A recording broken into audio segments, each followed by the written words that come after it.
Deshaun Galden was born on October 20th, 1999. Let's talk about Kentrell's father She first. did. Jeffrey Tate, also known as Jeffrey Staten in some records. Now, I if you listen kind of to figured. YoungBoy's music, you'll hear him reference his pops constantly. But here's the thing, YoungBoy barely knows this man.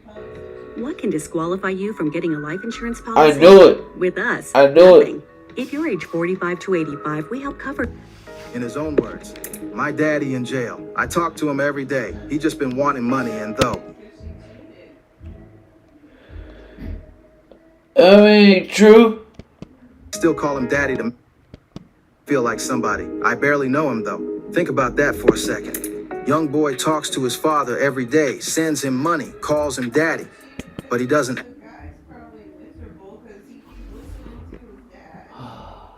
Right. know him. He ain't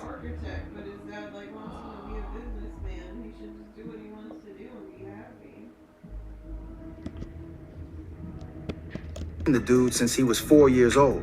So what happened? Why has Jeffrey Tate been locked up since YoungBoy was a little kid? December 1st, 2009. That's the day that changed everything. Jeffrey Tate and 3 other men, including his own brother Dallas Staten, walked into Albies Market, a convenience store in Delhi, Baton Rouge, around 9 a.m. This wasn't some random robbery. This was calculated, planned, and it was about to go horribly wrong. According to court documents, Jeffrey approached an employee named Sam Tran, who was working at the check cashing station inside the store. Jeffrey pulled out a gun and ordered Tran to get on the ground. When Tran didn't move fast enough, Jeffrey hopped over the counter and pistol whipped him across the head. One of Jeffrey's accomplices then zip-tied Tran's wrists and threw a bag over his head. They cleared out the cash registers, but Jeffrey wasn't satisfied. He went back to Tran, who's already tied up and bleeding, and demanded more money. Tran told them the store had a safe with more cash, but it would take 10 minutes to open. Jeffrey wasn't trying to hear that. He kept demanding money, getting more aggressive, more violent, and then he shot Sam Tran in the leg. Jeffrey and his crew ran out of the store, leaving Tran bleeding on the floor. Now, in a city like Baton Rouge where the robbery rate is sky high, most crimes like this don't get solved. The cops need witnesses, evidence, cooperation. And that's where the story takes a dark turn, because the person who snitched on Jeffrey Tate was his own blood brother.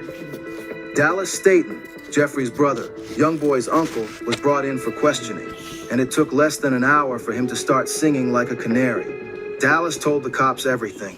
He claimed Jeffrey had been talking about robbing the store for weeks.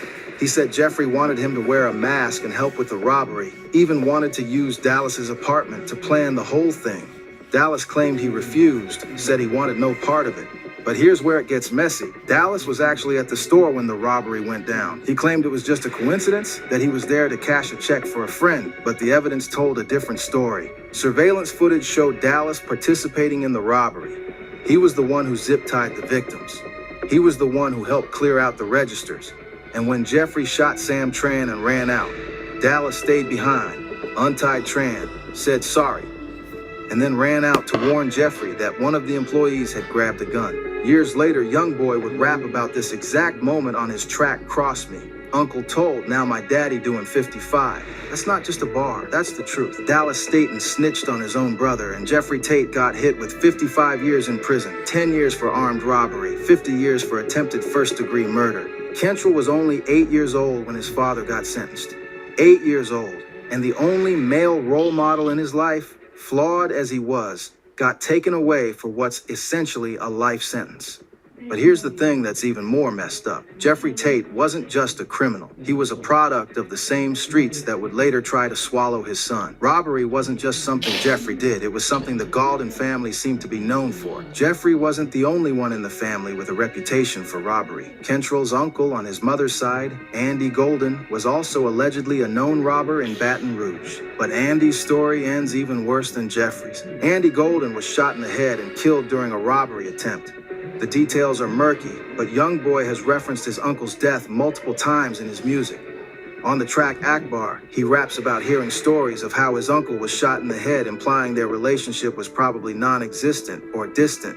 On Rip Lil Dave, YoungBoy speaks about his uncle who got shot in the head and died while hitting a lick. And on 38 Baby, he outright declares that Andy Galden was his uncle, which means, in his words, robbery is in my genes. Think about what that means for a young kid growing up. Your father is serving 55 years for armed robbery. Your uncle on your father's side snitched and is probably in witness protection or dead himself. Your uncle on your mother's side got his brains blown out during a robbery. What kind of message does that send to an 8-year-old boy? What kind of future does that kid see for himself? But if the men in the Golden family were absent or dead, where was Kentrell's mother, Shirhonda Golden, or as the internet knows her now, Ms. Shirhonda, YoungBoy's mom who went viral for rapping on Instagram and doing interviews about her son? But back when Kentrell was growing up, Shirhonda wasn't really in the picture. Now, before we go any further, let me be clear.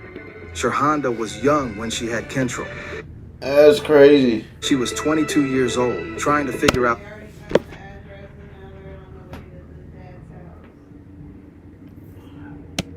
own life. She wasn't a bad person. She was just a young woman who wasn't ready to be a mother. In interviews, Shirhonda has been open about her situation back then. She was working 2 jobs, one from 5 a.m. to 4 p.m., then another job after that, sometimes not getting home. The new Auto-Tune 2026 has been in the gym and it's dropped some weight, same accuracy, but rebuilt for speed and today's workflow. Most of us use a bunch of Auto-Tune instances, leads, doubles, harmonies, and ad-libs. Because this version runs lighter, you can load more. Home until 10:30 or 11 p.m. She'd wake up at 5 a.m., drop her kids off at her mother's house, go to work, come home to make sure they were straight, then head to her second job. By the time she got back, it was late and the kids were already asleep at her mother's house. In her own words, my mama always was like, leave Kentrell here, leave Kentrell here. Because where I was staying in Scotlandville on Avenue J, they called it the field. They had a lot of children. They sold drugs and stuff. So Kentrell, he would run up to the cars and get the weed, get the money to the people, whatever. And I found out. So I left him at my mama's house a little bit more than my other children. So even at 8 or 9 years old, Kentrell was already getting involved in the streets. He was running up to cars, playing middleman in drug deals, getting exposed to a lifestyle that most...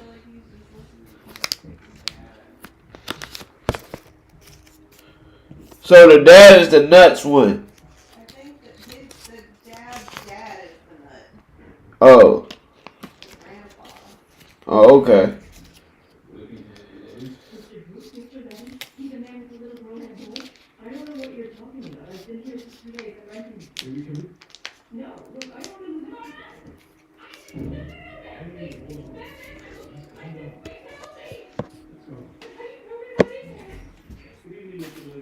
Your friend Michelle came by with a package from today. I forgot to give it to you earlier. I'm sorry. Thanks. That wasn't the right part. No.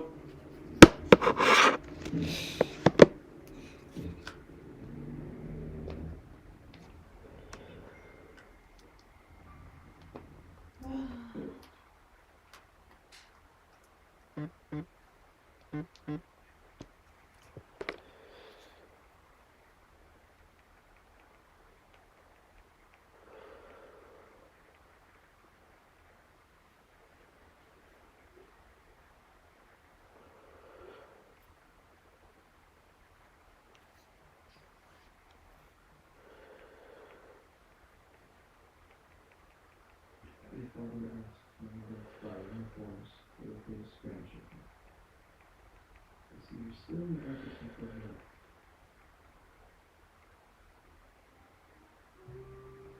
You are about to start a family of your own, my son. I think it's about time you began to take things a bit more seriously, don't you? Hey, come on, give me that. Still having second thoughts? About being the architect for your hospital? No. About your marriage. Did you ever have any of that? No. But most people do.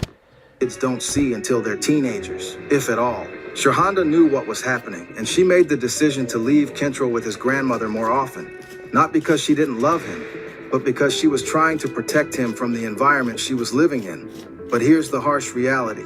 Kentrell didn't see it that way. On his track Lonely Child, YoungBoy opens up about his relationship with his mother. My mama, she all about a nigga. She used to put me before niggas. She'll put me out and shit. That's pain right there. That's a son saying his mother chose men over him. Really? And she would put him out of the house for a man. And then he says something even more devastating. My grandma made me feel loved. And when she died, I ain't never felt that feeling again. Only time I ever feel love is when I walk on stage. Let that marinate for a second. The only time NBA YoungBoy, one of the biggest rappers in the world, with millions of fans, 12 kids, over $100 million in earnings, the only time he feels loved is when he's performing in front of thousands of strangers. Not from his mother, not from his father, not from his baby mamas or his friends or his crew, only on stage.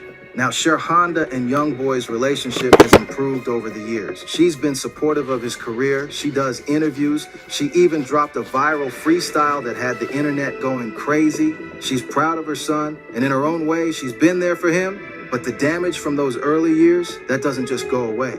YoungBoy has talked about how his mother's absence affected him, how he felt abandoned, how he felt like he wasn't a priority. And when you combine that with his father being locked up, his uncles being dead or in prison, and the streets calling his name, you start to understand why YoungBoy Well, became then the let's person he get is married today. and But there stop was one postponing person, it. one woman. You the one that's postponing. You got your ID now, and you still don't want to go. You say that, but then you never want to go.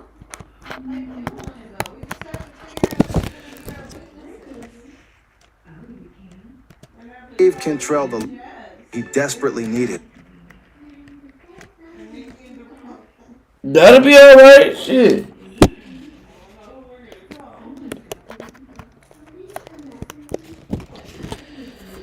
My mom will still come. Babe, y'all gotta put y'all shits aside.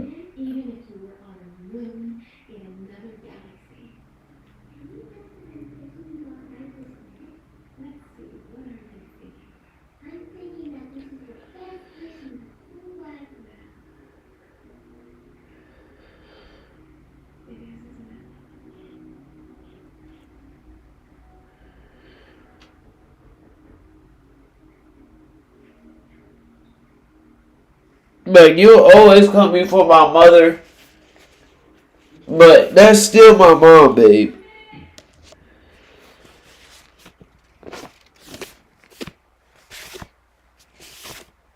You'll always come before my mom in my eyes.